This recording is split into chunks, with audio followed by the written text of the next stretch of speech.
gente viu na aula passada, a gente tinha moléculas polares e moléculas apolares.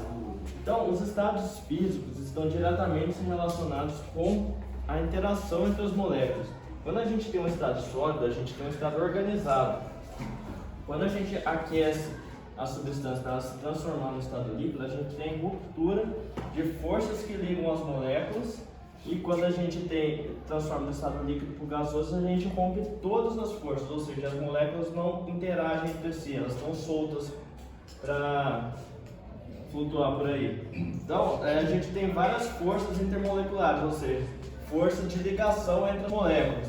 A gente tem forças de London, que são as forças mais fracas, que são um dipolo induzido, ou seja, a gente tem molécula apolar interagindo com molécula apolar. Molécula apolar, ela não tem carga, então dificilmente elas vão interagir uma com a outra.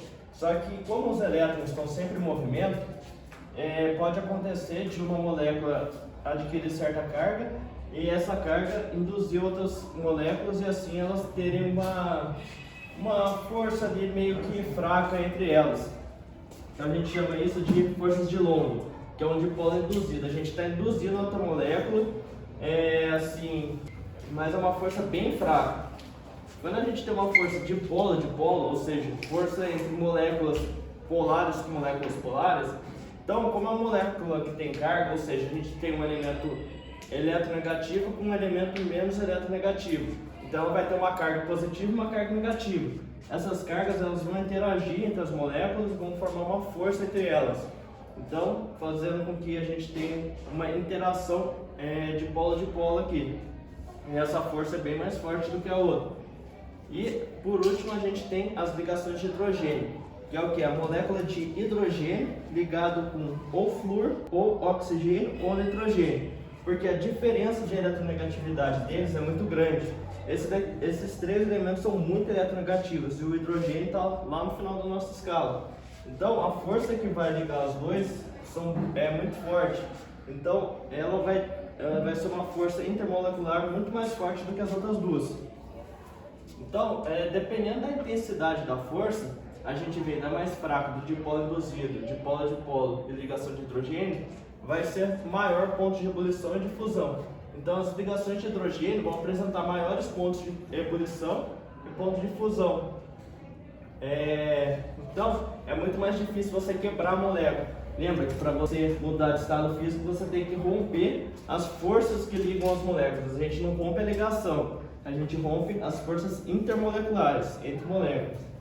É por isso que a água, quando a gente vê, ela tem uma tensão superficial, assim, a gente pode encher o copo, ele fica com uma camada assim e não transborda, porque a força da água é a força de hidrogênio, e essa força ela tem uma tensão que mantém as moléculas unidas ali.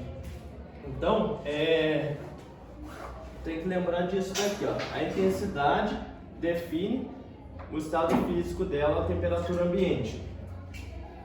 E tem uma coisa que se chama solubilidade. Sempre na natureza a gente vai ter semelhante dissolve semelhante. Então polar vai dissolver polar e apolar dissolve apolar. E por isso que a molécula de sabão, se a gente for olhar, ela é uma molécula muito grande. Ela tem uma cauda apolar e uma ponta polar. Para quê? Para ela interagir com as moléculas apolares e interagir com a água. Então, quando ela interage com a água, ela quebra a molécula de água em moléculas menores para aumentar a superfície de contato. E essa parte apolar é aquela parte que faz sabão, ou seja, interagem com as moléculas apolares, de gordura, por exemplo. Então a gente consegue fazer a limpeza a partir de uma molécula grande. Então quando a gente fala que a gente tem uma mistura homogênea, ou seja, não dá para diferenciar fases, a gente fala que os líquidos são miscíveis. E se a gente tem uma mistura heterogênea, ou seja, que tem fases distintas, a gente fala que os líquidos são imiscíveis, ou seja, não se misturam. Tudo bem? Sim.